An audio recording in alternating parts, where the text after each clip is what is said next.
Hello, thanks Summit. It is so great to see all of you. I've got to say, it is such an honor to be here speaking to you all and surrounded by some of the most creative minds in marketing.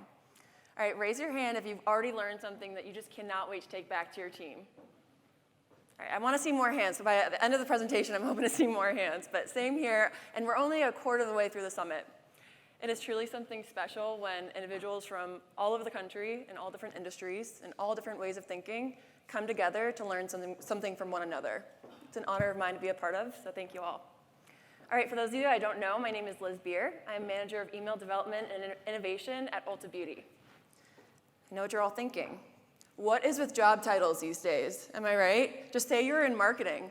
I think if you asked my family what I do for a living, they would mumble something about shampoo, and then something about marketing, and then change the subject. My job title is a result of what we found to be crucial at Ulta these past few years: email innovation. Our email revenue has grown by 54% in the past 2 years. And in just the past year, we've welcomed 23 million new subscribers to our database. And it's growing at a 4.4% rate per month.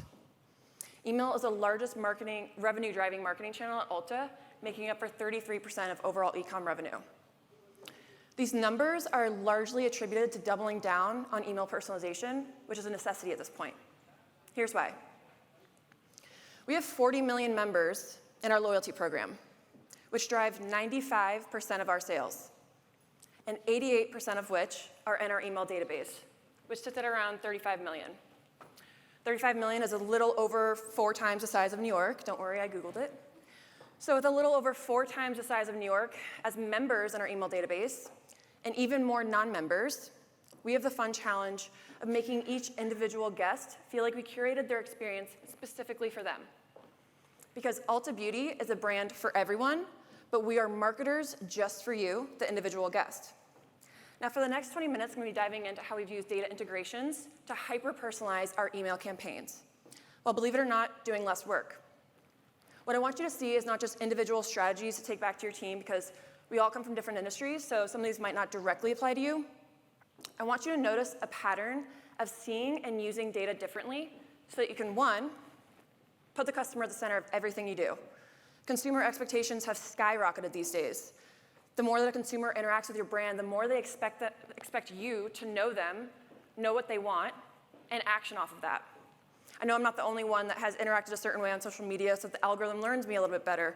Maybe watching a video a little bit longer or clicking on an ad so that the algorithm learns your interests and shows more relevant content to you.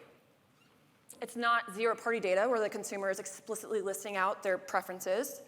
It's more so first-party data where they give indicators and behaviors so that brands come to their own conclusions. It's kind of like when you buy an extra side of fries because your partner says they don't want any, but all the indicators and behaviors lead you to think otherwise. It's quite the metaphor, I know. Consumers are expecting brands to deliver personalized messaging more than ever. A study was done by Smarter HQ that reports 72% of adult US customers will only engage with personalized messaging. So today we'll explore strategic ways of creating a continuous, personalized conversation that lifts shopping barriers and inspires loyalty to your brand. And then, secondly, plain and simple, use less resources. It's been pretty glaring these past few years how precious resources are. Resources like time, people, dollars. Maybe it's a lingering pandemic fear. Maybe it's the current economic uncertainty that causes your brand to allocate resources a little bit more sparingly this fiscal year. But as marketers, we're still expected to deliver year-over-year results. So we're going to get a little thrifty and use existing data to lessen the manual work and optimize your workflow. All right, let's travel back in time to 2020. This is what the state of our email marketing looked like. We had 4 siloed email campaign buckets from promotional, loyalty, triggers, and transactionals. We had 2 shallow sets of front-end data accessible to our developers, and a heavy reliance on other teams like CRM, merchandising, and loyalty. Let's say we had a MAC offer coming up in email. This is what the process would look like. Our merch team would hand over a list of best-selling MAC SKUs. The creative team would design the email with all the product details a few weeks in advance. And then the day before deployment, we get a high-importance email saying, 2 SKUs are out of stock, 1's on sale, and 1's rating changed. Marketing requests those updates from the creative team. They make those updates. Teams have to reproof the email in a panic, probably pushing back deployment, and everyone involved rolls their eyes because they missed the company happy hour. We saw these inefficiencies across the board. We were using customer data that was outdated since it was pulled in advance. Emails were filling one singular purpose instead of continuing a holistic conversation with our guest. Our teams were paying the price of manual work, often caused by static product data. A lot of our time was spent just updating emails to match our site and our PDPs, since that was our one source of truth at the time. And then we lacked personalization through a one-size-fits-all approach. We've since made 2 incredible decisions, and the good news is that you've probably already made one by being here.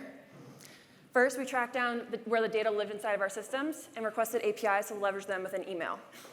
And the second is we onboard Movable Inc. to connect the data, leverage these APIs in email, and layer on targeting. So now we have 2 new personalization avenues. We have our 5 APIs on the left, accessing inventory, product recommendations, store information, ratings and reviews, and our loyalty system. And then Movable Inc., where we connect the data, we leverage these APIs in synchrony, we layer on contextual and behavioral targeting, and the custom apps that we all know and love. So now instead of our site being our one source of truth, and promo emails being where we only push product, or loyalty emails are where we only advertise a reward system, we've connected the data and blended the conversation. Because at the end of the day, you can have hundreds of campaigns, hundreds of channels, but you only have one customer that you're speaking to. So now when we have that MAC offer coming up in email, we use our automated dynamic product template. This is how it works. We pull product recommendations from our API. We filter them by the brand MAC. We backfill with a web crop of Mac's bestsellers in case we don't have enough recommendations. We layer on in-stock targeting from our inventory API so the customer can actually buy the product. We add all product details from our inventory API so it's all up to date. Our team doesn't have to update a thing. And then we add the number of reviews in the form of stars from our ratings and reviews API. So the cool thing about this template is that it looks different for every guest. Since the products are generated from our recommendations API, which is our own artificial intelligence engine at Ulta that takes previous shopping behavior to find recommended SKUs for each guest. And this could also look different from the time of send to the time of open, since it's all up-to-date information. So maybe a product went on sale, maybe a product's packaging changed. It's all real time for our guests. Now that was pretty easy. We have so much time on our hands. Might as well layer in some loyalty. I know you all are avid Ulta shoppers, so I don't have to explain our reward system, but I will for the sake of the presentation. As you spend at Ulta, you progress tiers. And as you progress tiers, you earn more points per dollar. So we've created an equation within Movable Inc. that will calculate the amount of points that a guest would earn based on their loyalty status from our loyalty API and activating the offer and purchasing the product. So now we're not just delivering personalized products, but we're also educating the guest on the benefit of buying that product and the benefit of being a part of a reward system overall. Let's take a look at the before and after of this template, spoken like a true beauty marketer. The automated portion of this template has cut our production time by 95%. The personalization has increased our conversion rate by over 34% and AOV by over 22%. And all the while bridging the gap between loyalty and promotional strategies. All right, let's dig more into these loyalty integrations. If I went to our fabulous downtown Ulta this morning and made a purchase, like most retailers, I could go into the site or the app under my account and see how many points I just earned. Emails are notoriously unreliable, as the data is usually pulled so far in advance. However, with our loyalty API pulled into email and continuously updated throughout the day, I saw my purchase reflected in the email that Ulta sent me a few minutes ago. With our loyalty API pulled into Movable Inc., rendered through creative data visualizations, as you see here, and deployed across all campaigns, we're not only telling a consistent and accurate story for our guests, but we're also giving them the tools to track their own member progression and encouraging them to keep progressing. We iterate off of this in a few different ways. Towards the end of the year, when guests are close to reaching or requalifying for the next tier, we have this loyalty banner at the top of all of our coupon emails, which if you're an Ulta shopper, you know there are a lot of coupon emails towards the end of the year. Combining a reason to spend a certain amount with an enticing offer increases emails AOV by over 25%. When a guest checks out at an Ulta Beauty at Target, they'll get this email inspiring them to repurchase with their updated loyalty information. We've set up this campaign to pull products priced at or below their redeemable spend. We know that a lot of guests are unfortunately one conversion wonders, and there's a high barrier to repurchase. So here we're using loyalty information to position products as free to lift that barrier. This was a recent launch for us, but so far the addition of price-targeted products increased clicks by over 39%. And then our most loved email campaign every year is our year in review. This year, we rewarded guests for reading through their lengthy but amazing year-in-review email with a trend poll at the bottom, where they could earn points for answering. So once they clicked on an answer, they were led to a landing page with a web crop of products that fit the trend that they had chosen. This is a loyalty-focused email, but we found a creative and relevant way to also promote products and celebrate our guest engagement, not just transaction. This increased clicks by 20% and increased conversions by 2%, which had a considerable impact given the size of this email audience. Okay, moving into some trigger integrations. This is one of my favorite case studies as it shows a small change causing a big impact. In every email, in the top right corner, we have a dynamic cart icon. It renders, if a guest has any abandoned items left over in their cart, it'll show them the number of items in their cart to remind and inspire them to convert. In the first year that we rolled this out, the addition of this cart icon increased our conversions by nearly 1%, which kind of an example of innovation not needing to reinvent the wheel, and growth often comes in single-digit numbers like it does here. If they don't have an abandoned cart in every email in the same top right corner, they'll get this dynamic store locator dropdown. It uses our store API to render all the usual information like name, address, phone number, et cetera.